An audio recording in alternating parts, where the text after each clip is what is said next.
Hola, muy buenas tardes. Bienvenidos todos a este seminario muy interesante en el campo de la oftalmología.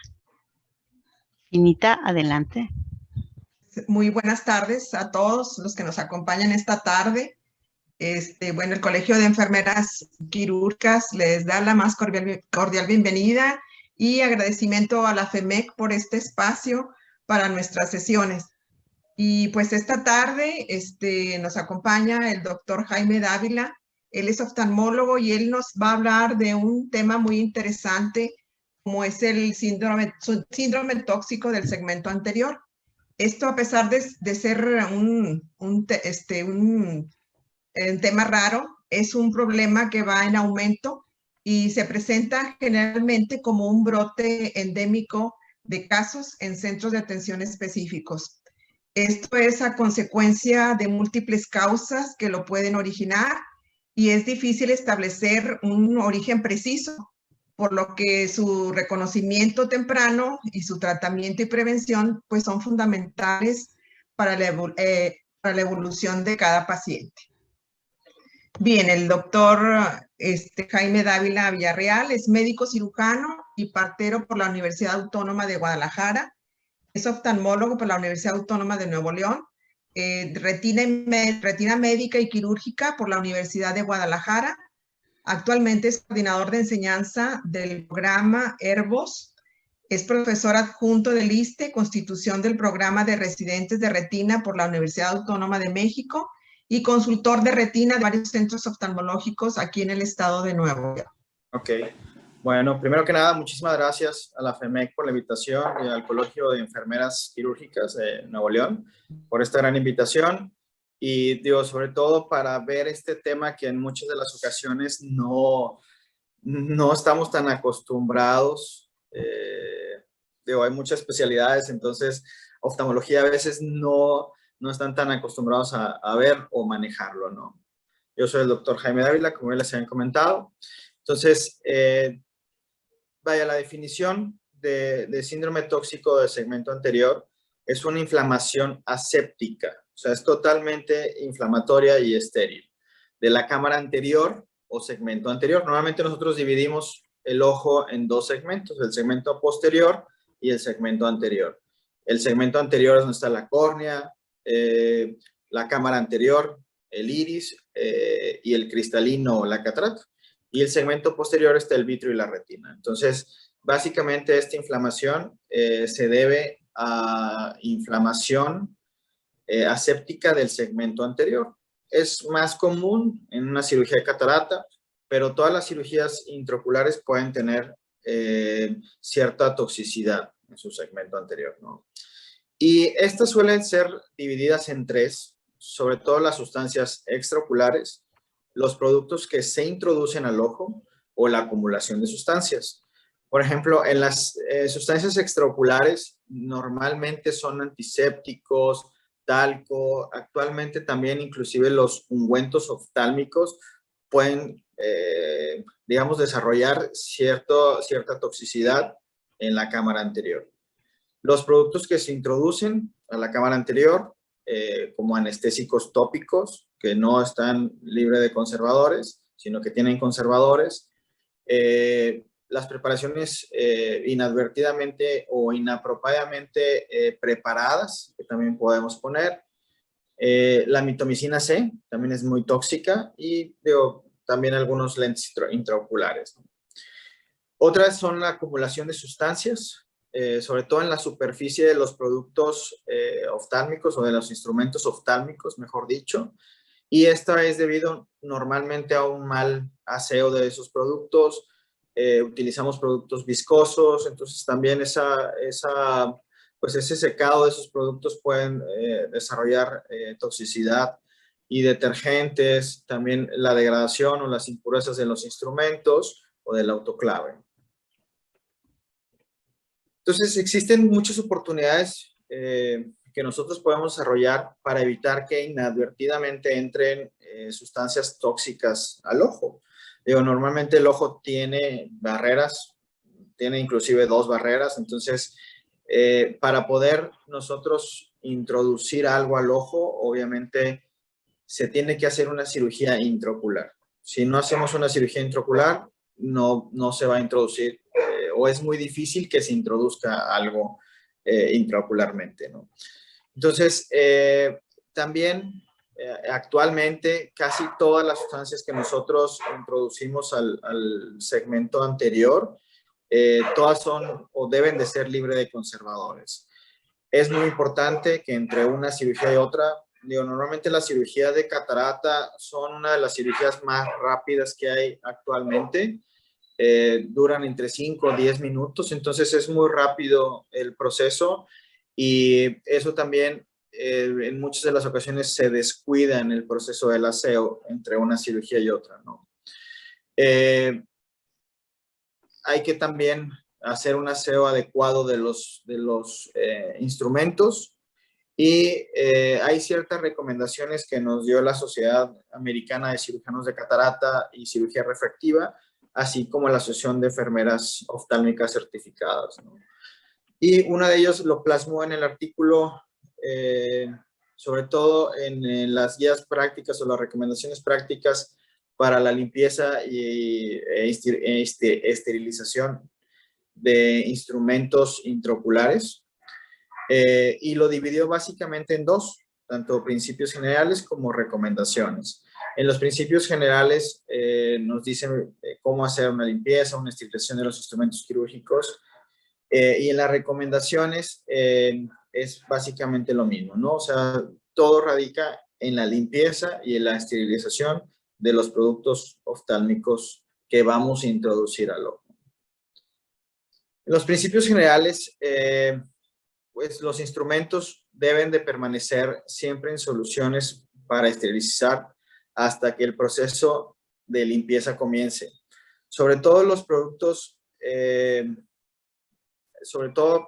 por ejemplo, parte de la catarata o viscoelásticos, que son unas sustancias viscosas que nosotros ponemos intraocularmente para darle ese espacio que nosotros requerimos para operar una cirugía de catarata, siempre pueden quedar residuos en los instrumentos y eso son una de las cosas más tóxicas que puede haber, ¿no? Entonces, todos los desechos siempre deben ser eliminados. Pues digo, normalmente lo que hacemos es tallamos con un cepillo todos los instrumentos y adecuadamente limpiamos esos instrumentos y las cánulas, que es también muy importante, que es donde se queda y donde se seca ese material viscoelástico, ¿no? Otra de las cosas que también debemos de enjuagar adecuadamente o de limpiar adecuadamente con solución, sobre todo estéril, bidestilada o desionizada, pero con una suficiente cantidad para evitar que los productos que utilicemos para el aseo o los detergentes que utilicemos para el aseo se queden en los instrumentos y poderlos introducir al ojo, ¿no? También depende de los instrumentos, es la compatibilidad que tenemos con los detergentes o con los productos de aseo de los instrumentos a lavar. Si son de acero, pues se necesita cierta solución. Si son de zafiro, se necesita cierto equipo. Entonces, debemos de tener eso también muy en cuenta, ¿no? Los instrumentos lavados, como les decía, siempre deben de asearse o de irrigarse de forma sustanciosa para evitar que se vaya a introducir al ojo, ¿no? Siempre, digo, ante el Consejo de Salud General ante cualquier licitación que se tenga en cualquier centro, siempre debe de haber algún manual de procedimientos acerca de la limpieza de cada instrumento o de ciertos instrumentos en cada centro quirúrgico.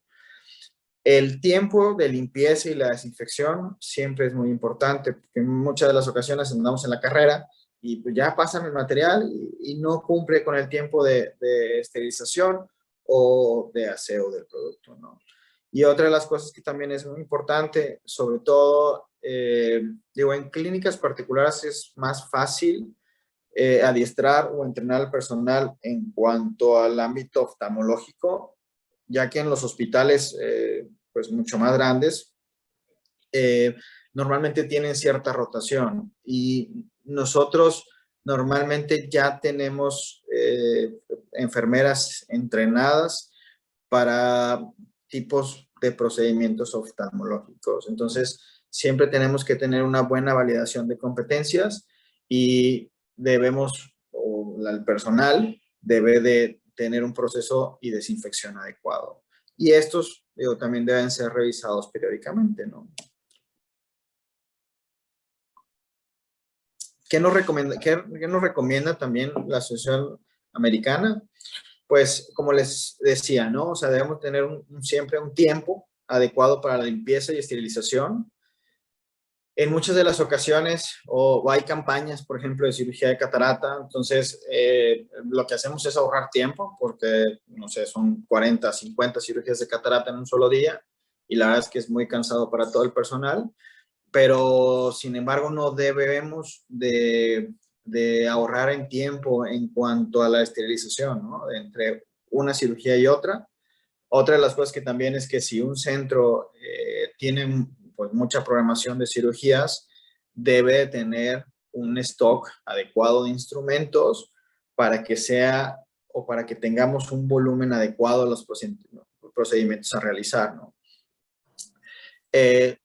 En algunas ocasiones, digo, pues como cualquier otra cirugía, se nos puede llegar a complicar una cirugía de catarata y necesitamos cierto instrumento que no lo tenemos en nuestra charola de instrumentación porque, yo no sé, se nos fue un pedazo de catarata a la retina, entonces debemos de actuar de una manera diferente y en muchas de las ocasiones no es tan estéril.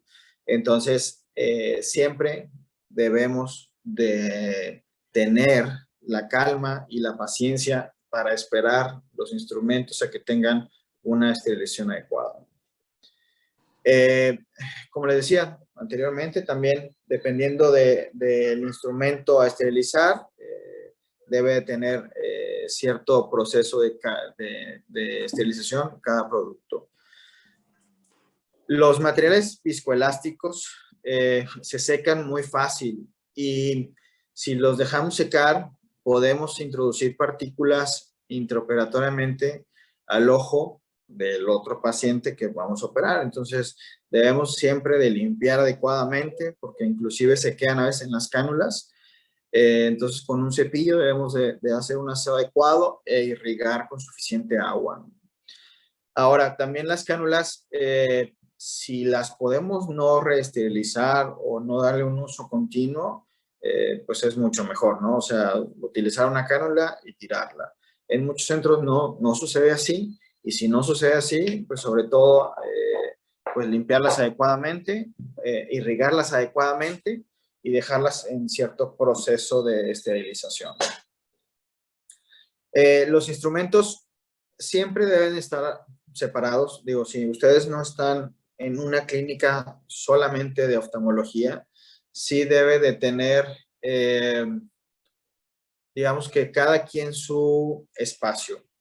Por ejemplo, en algunas clínicas se hacen en una sala procedimientos de oftalmología, en otra sala pueden hacer procedimientos de gastroenterología, y si esos dos instrumentos se llegan a topar o estar muy cerca, digo, no quiero saber la contaminación que se va a hacer de una cirugía gastrointestinal con una cirugía oftalmológica. Entonces, siempre debemos de tener un espacio en nuestra sala de solamente oftalmología. Como les decía, digo, en Estados Unidos pues es más fácil hacer esto, pero en México, si no podemos reesterilizar, es mucho mejor. Sale más barato tirar los productos de un solo uso que una demanda por una complicación por el uso inadvertido de los productos reutilizables, ¿no? También hay que tener mucho cuidado para evitar una contaminación de los productos biológicos o químicos y, como les decía, deben siempre separarse, ¿no? Se ha establecido, digo, la importancia, en muchos centros se utilizan detergentes enzimáticos porque ayudan un poquito más a la degradación de las proteínas que pueden quedar en los instrumentos oftálmicos. Sin embargo, el uso inadecuado de estos detergentes enzimáticos está muy asociado al síndrome de toxicidad del segmento anterior, ¿no? En caso de limpieza por ultrasonido, normalmente las piezas que hacemos por ultrasonido son de zafiro o de cristal, sobre todo cuchilletes. Siempre debemos de leer el manual y ver qué instrumentos, ¿no? Y en caso de que el fabricante lo permita, podemos enjuagar con alcohol etílico o isopropílico.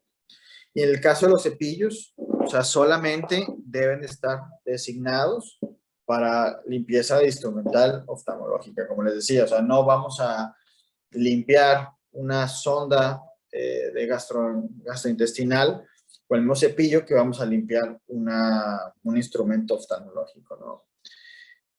Siempre debemos de utilizar agua bidestilada o ionizada y debe ser el enjuague directo a los instrumentos y con suficiente líquido, digo, para evitar que queden los residuos del detergente que utilizamos para hacer el aseo, ¿no? También es importante que después de un enjuague, ciertos instrumentos deben de estar secos o limpiar su lumen, sobre todo en algunas mangueras que podemos llegar a utilizar. Entonces, para eso utilizamos siempre un aire compresivo para evitar que queden pues, líquidos, detergentes en el lumen de las mangueras. Otros instrumentos que son, pues digamos, cierto de especificidad para la cirugía de catarata, como es una pieza de mano, ahorita les voy a decir que es una pieza de mano, o un irrigador aspirador, siempre como ese instrumento absorbe ciertas partículas, material viscoelástico, la solución que tenemos intraocular, siempre debemos irrigarlo con suficiente agua, ¿no? La limpieza, digo, es muy importante que no tenga partículas de algodón. Muchos de los textiles sueltan ciertas partículas, aunque son inertes intraocularmente. Después de una cirugía de catarata, normalmente las heridas permanecen, por así llamarlo, abiertas. No están abiertas, pero pueden ser inadvertidamente, digamos que el paciente inclusive puede manipular su ojo al rascarse o tallarse de forma inadvertida, y eso puede condicionar que su herida llegue a abrirse un poco. Y las partículas de algodón es muy fácil que queden entre las heridas. Y si quedan entre las heridas, va a haber una parte que va a estar intraocular y otra parte que va a estar extraocular. Y digo, la conjuntiva, los párpados tienen muchas bacterias y eso es fácil. Nos van a abrir una puerta con esa pequeña algodón que quedó, con esa fibra que quedó ahí, va a ser una puerta de entrada para cualquier infección. Entonces también tienen que tener mucho cuidado, ¿no? Los instrumentos, hay muchos quirófanos que también tienen una lupa, o sea, el personal de enfermería tiene una lupa o una luz donde ve o donde inspecciona los instrumentos para saber qué tan limpios o libres de partículas se encuentran. Entonces es común y nosotros digo, también debemos de utilizarlo o debemos de hacer una doble verificación cuando estemos bajo el microscopio. Entonces es mucho más fácil con una lupa o con el microscopio inspeccionar que no haya ningún resto de partícula. Y si hay, la verdad es que digo, es preferible otro set quirúrgico para evitar que vaya a haber alguna contaminación o una toxicidad del segmento anterior. La esterilización de materiales es importante que se inspeccione, digo, por lo menos una vez al año, dependiendo de sus procedimientos de cada clínica o hospital. Debe de tener un manual de procedimientos adecuados en cuanto a si se tiene tinaco, deben de estar completamente inspeccionándolo. También deben de medir el pH de la clínica o el nivel de cloro. Entonces es muy bueno tener ese manual de procedimientos o contar con ese manual dentro de, de su clínica, ¿no? Y siempre debemos de apegarnos a los procesos de esterilización y estos deben de siempre estarse verificando constantemente. Por si hay algún cambio en la modificación de la ley, pues digo, tenerlos siempre en foquito amarillo para poder hacer un proceso adecuado y evitar una inflamación que es muy importante y como dice Fina, en muchas de las ocasiones pues es endémico, o sea, hay caso tras caso y eso la verdad es que no debe de suceder ya en nuestro tiempo, ¿no? Entonces, si me permiten, digo, les voy a dar un caso clínico. Esto es una cirugía convencional, una cirugía de catarata. Es una paciente femenina de 64 años de edad. Ella tuvo como antecedente solamente una cirugía refractiva hace varios años, ningún otro antecedente familiar, y su motivo principal de consulta es una disminución de la agudeza visual progresiva, sobre todo en ojo izquierdo, de aproximadamente 4 meses de evolución, ella lo refiere, ¿no? Con su mejor corrección, ella alcanza a ver en su ojo derecho 20/25, en su ojo izquierdo 20/100. La presión intraocular está dentro de límites normales. Tenemos una excavación amplia que nosotros le llamamos. Este punto 8 normalmente debe ser de punto 4 aproximadamente, punto 5. En su caso es un poquito más grande, ¿no? Y la mácula y la periferia sin alteraciones. El ojo izquierdo, como lo ven aquí, esa es una catarata que nosotros llamamos cortical. Entonces está en su eje visual, es por eso que tiene una disminución de la agudeza visual. En su ojo derecho, que es el que ven aquí, este solamente es una nucleoesclerosis del cristalino o cierto grado de catarata que hace que vea 20/5, que no vea el 100% de visión. Entonces, esta es una cirugía convencional, de una cirugía de catarata, donde se hacen 2 puertos principales, una de 1 milímetro y el otro, digo, dependiendo, pero va dentro de 1.82 milímetros hacia los 3 milímetros, eso es lo máximo que podemos abrir. Ahí, si vieron, metí material viscoelástico, que es el que les comentaba, mediante una cánula, para poder hacer todo este procedimiento. Esa es la pieza de mano, que esa es muy importante porque es como si fuera una aspiradora del cristalino, donde en forma oscilatoria va, por así llamarlo, comiendo o carcomiendo la catarata y va absorbiendo el material, pero también está constantemente irrigando, porque si no se llega a calentar esa pieza de mano y puede quemar. Entonces tiene irrigación y tiene aspiración. Lo que hacemos es dividimos principalmente la catarata para poder extraerla en forma más adecuada. Antes lo que se hacía es que el cristalino en su diámetro circunferencial aproximado son de 6 milímetros, entonces antes se hacía una cirugía de 6 milímetros, 7 milímetros para poder extraer el cristalino.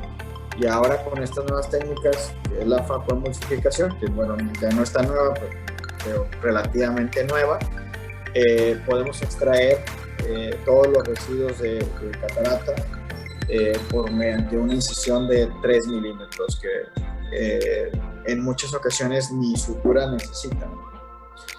Entonces, nos comemos los fragmentos, ahí vemos cómo se va o cómo vamos aspirando esos fragmentos o esa catarata, y constantemente nosotros estamos irrigando la córnea, porque normalmente se seca. Entonces, si tenemos unas sustancias que son tóxicas para el ojo, va a tener toxicidad en el epitelio corneal y eso nos va a impedir continuar con una cirugía de catarata. Es muy importante también que las soluciones estén constantemente irrigadas con agua estéril, las cánulas, perdón, de irrigación aspiración, porque en una ocasión estaba en una campaña de cirugía que tenía, el personal era nuevo y no irrigó suficientemente en la cánula que normalmente nosotros tenemos BCS, como la que ven que están irrigando constantemente, pero a veces necesitamos introducirla al ojo y no irrigó adecuadamente y el detergente que utilizaron para la limpieza fue tóxico para la córnea. Entonces uno lo inyecta y se pone blanca la córnea, ya no podemos ver. Si ven, tiene que estar totalmente transparente para poder hacer una buena cirugía.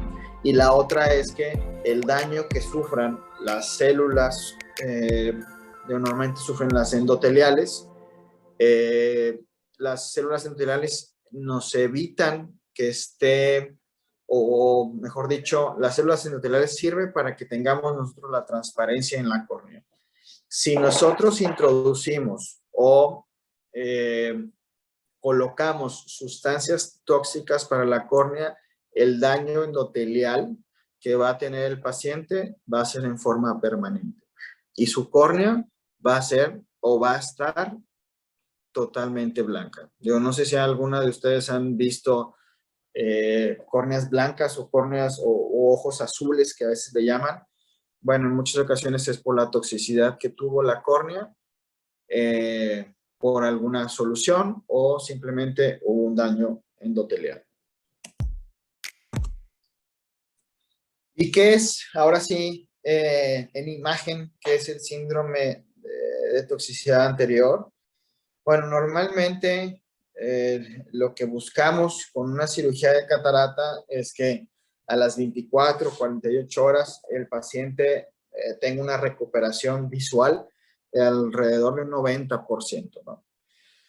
Sin embargo, nosotros normalmente hacemos una cirugía con bloqueo retrovulvar. Entonces, nosotros ponemos un parche.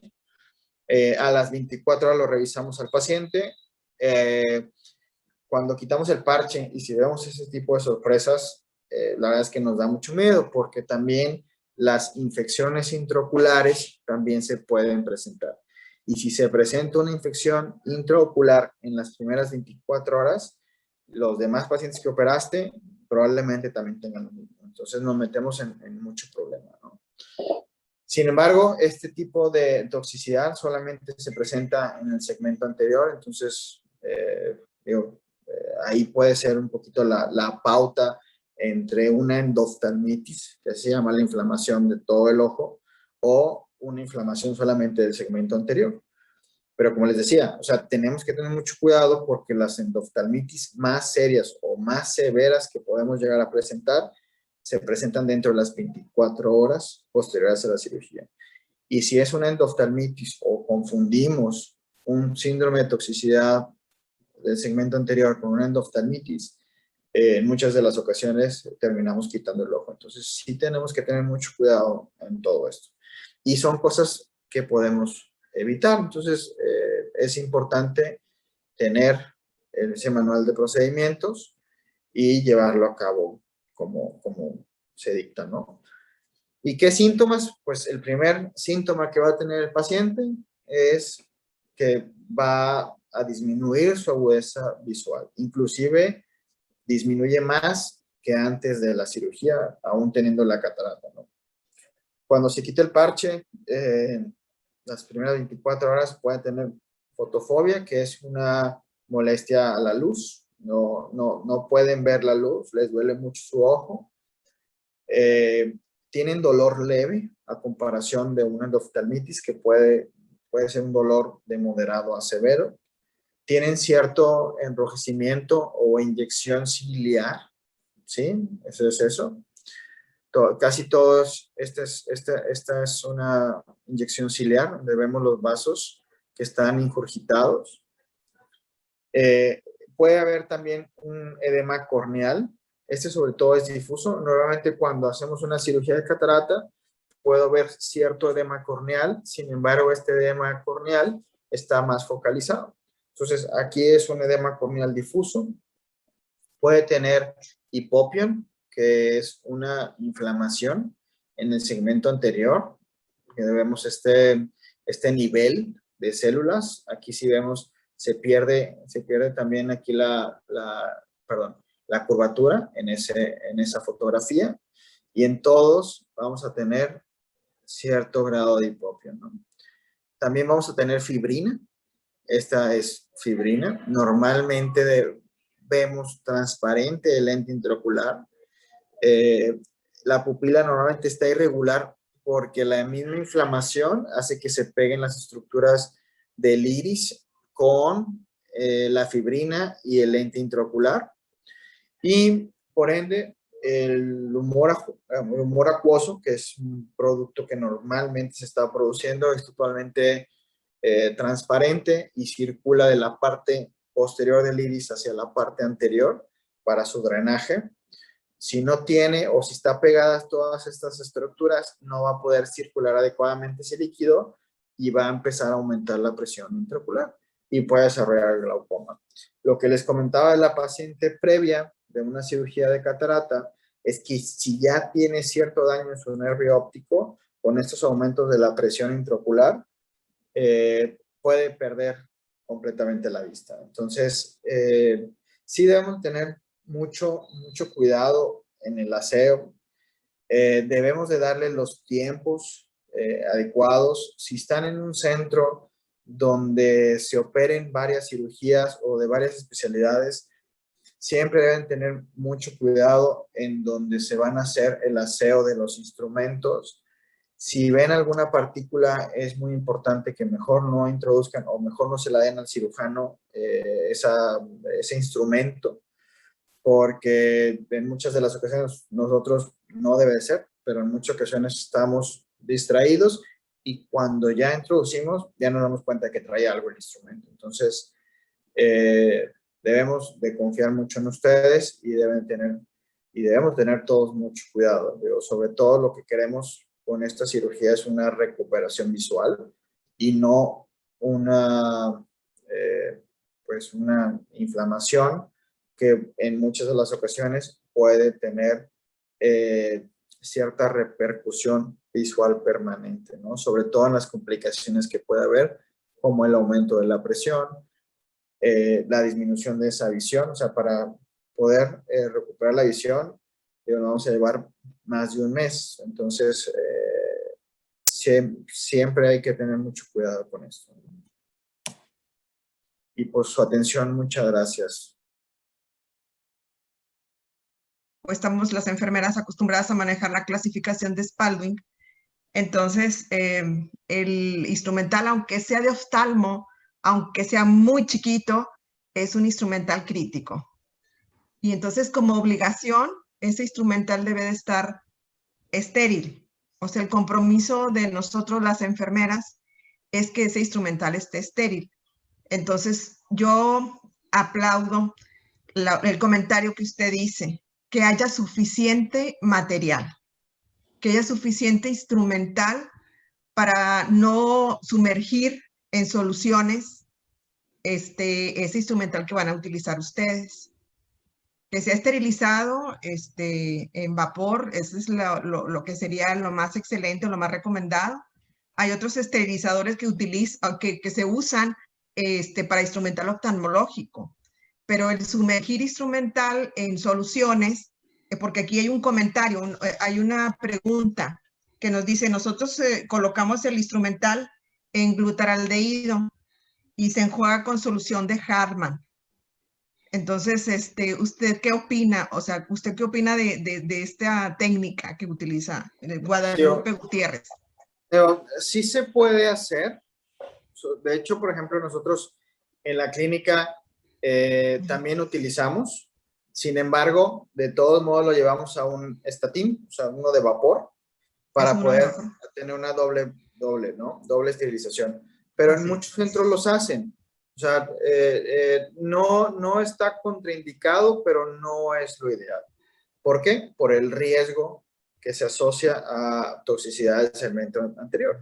Digo, inclusive a veces irrigándolo adecuadamente, se puede quedar partículas de la solución y eso puede condicionar a este tipo de inflamaciones. Entonces, por ejemplo, lo que nosotros hacemos es que los ponemos en solución y posteriormente de hacer un aseo adecuado, inclusive con cepillo, de los instrumentos, los metemos a vapor.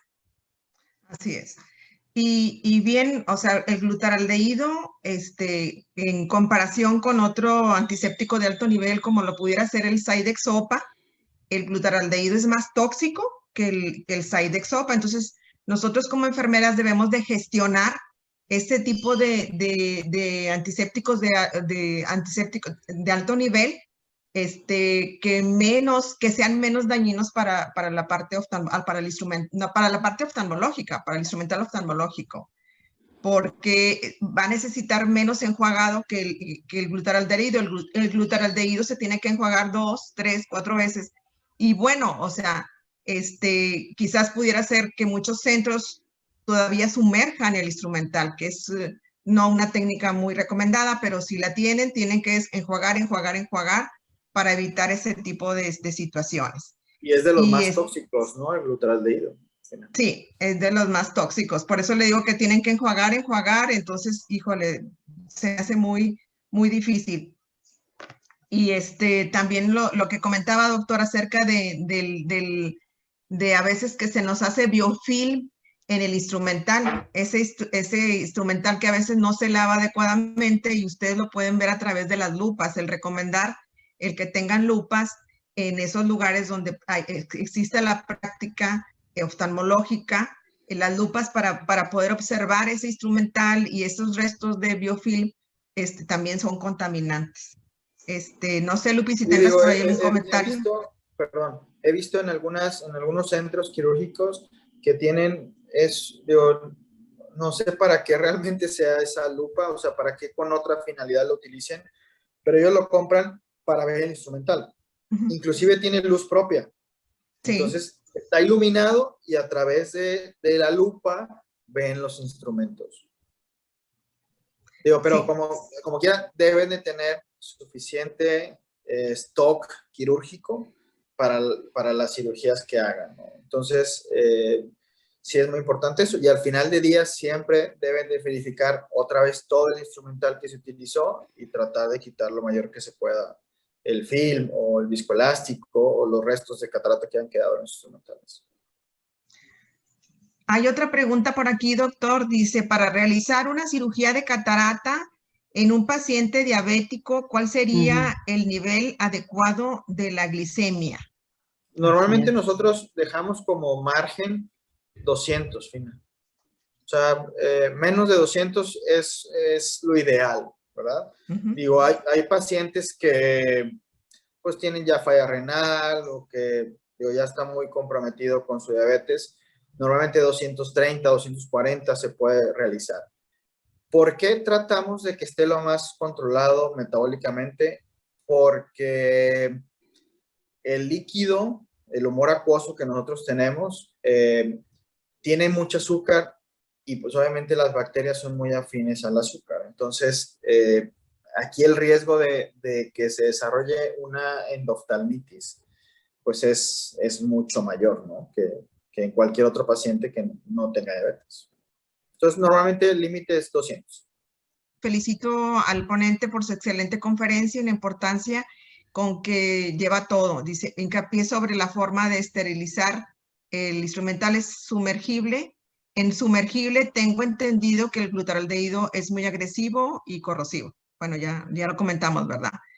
Dice el aseo y luego otro comentario, dice el autoclave estatin es correcto entre una y otra teniendo de 10 a 15 minutos de pacientes de catarata. No sé si se entendió. Dice, me imagino que ya ve que hay mucho movimiento de pacientes, a veces cuando hay luces. Es que es lo que hablábamos del stock, ¿no? Del instrumental. O sea, si tienes varias cirugías, pues lo ideal es tener 3 o 4 equipos o sets quirúrgicos de catarata. Sí. Entonces, mientras estés con uno, otro personal puede estar limpiándolo, puede sumergirlo o estar en el estatín y darle el tiempo suficiente para que marque ese ciclo de esterilización, ¿no?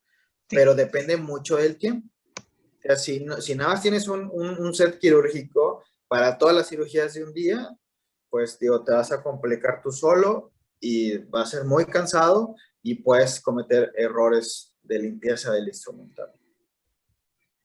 Sí, Ruth también nos dice Hernández, enfermera quirúrgica, como lo dijo el doctor, el cirujano con el trabajo se esteriliza con glutaraldehído o CRI, o sea, hay lugares donde lo esterilizan con glutaraldehído y con CRI y se enjuaga en agua inyectable. Yo creo que... Sí, bueno, normalmente actualmente ya hemos dejado o hemos hecho un poquito en desuso ya el glutaraldehído y el krill, ¿no? Sobre todo el krill, que ya tiene mucho tiempo que ya no... Así es. Ya no lo hacemos. Sí, entonces sí. Esperemos que no lo utilizan, ¿verdad? Sí, lo ideal es ya, bye. Sí, no, es el comentario que es un instrumental, aunque sea chiquito, ¿verdad? Aunque sean unas pinzas muy delicadas, deben de estar esterilizadas. Y un método, pues, es el estatín. Otro método, pues, son las autoclaves, ¿verdad? Donde se pudiera esterilizar el instrumental. Dice, ¿es necesario hacer antisepsia con isodine solución directamente a la córnea y esclera para evitar endoftalmitis? Lo que hacemos es no es isodine. Se llama betadine. Betadine. Sí, el betadine viene más o menos como al 2% o al 5%. Entonces, sí, eso sí lo ponemos en el fondo de saco, o sea, abajo del párpado, que es donde más se puede conservar las partículas o las toxinas o las bacterias. Y las pestañas, inclusive vienen unos hisopos o unos cotonetes llenos de isodine o de betadine para la limpieza de las pestañas. En las pestañas muchas de las veces tenemos una especie de caspa. Esa especie de caspa son células muertas y bacterias muertas que si no, bueno, no, de todos modos, nosotros como estamos constantemente en irrigación, podemos irrigar las pestañas y esas van a, digamos que vamos a tener un caldo de todas las bacterias en el ojo, ¿no? Entonces, cualquier instrumento que introduzcamos al ojo, podemos inadvertidamente introducir. Entonces, siempre es importante poner betadine, sobre todo en el fondo de saco, aseo de las pestañas y el isodine si hacemos un aseo, pero a la piel, circundante a los párpados.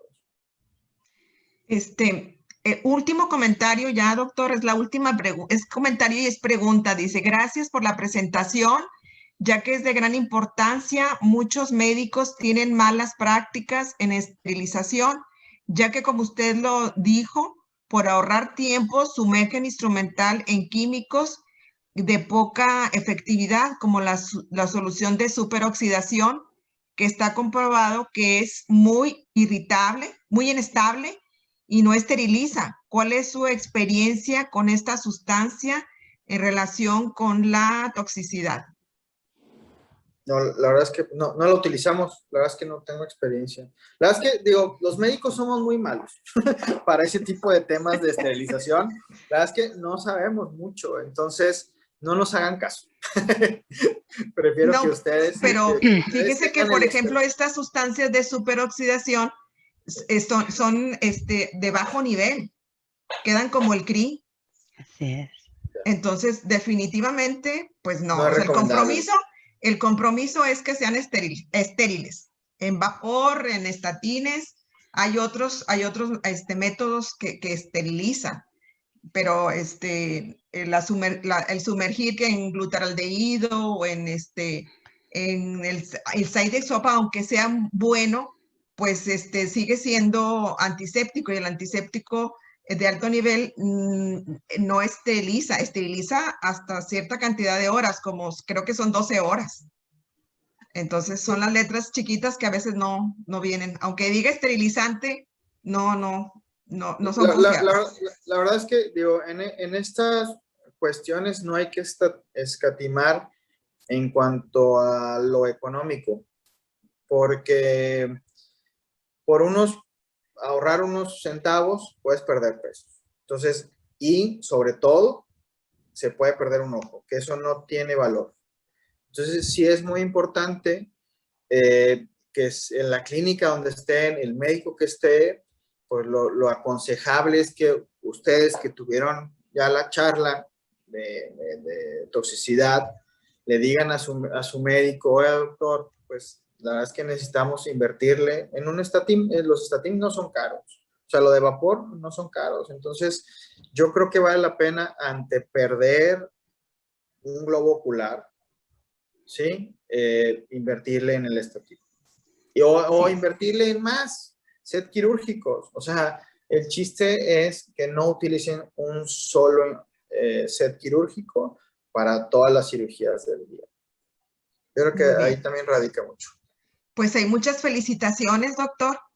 Dice, No, gracias por su excelente ponencia, y dice que como enfermeras están conscientes del gran compromiso y responsabilidad de la supervisión y realización de la limpieza del instrumental para evitar secuelas irreparables. Exacto. Lupita, aquí, no sé si sí, tengas... Sí, aquí hay una pregunta de Delia Olinda. Doctor, preguntan qué medicamentos están contraindicados antes de una cirugía de cataratas, y la otra, la misma persona, y qué antibiótico de elección ante una endoftalmitis. Digo, los medicamentos, básicamente el único que prohibimos antes de una cirugía intraocular es la aspirina. Esa sí evitamos o tratamos de evitar, o clopidogrel o todo lo que son antiagregantes plaquetarios.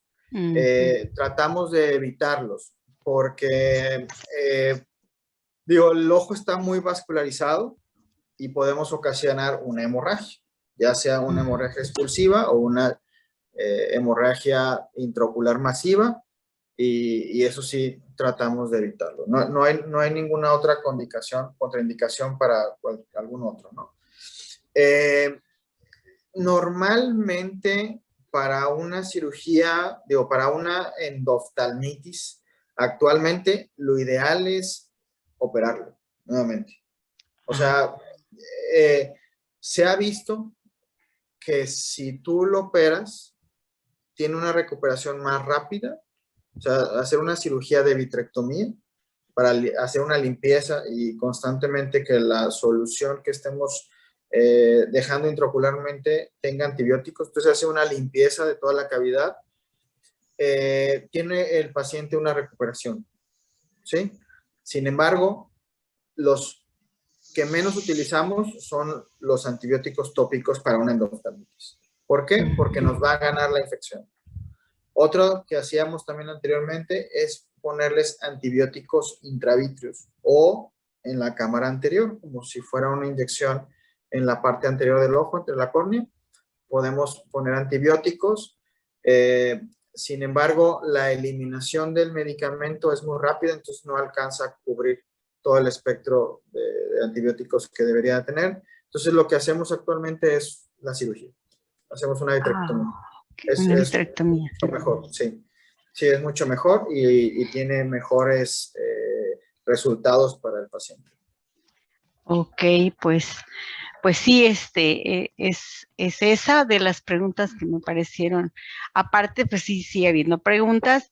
Muchas felicitaciones, excelente ponencia. Nos piden más casos como estos, más técnicas, quirúrgicas.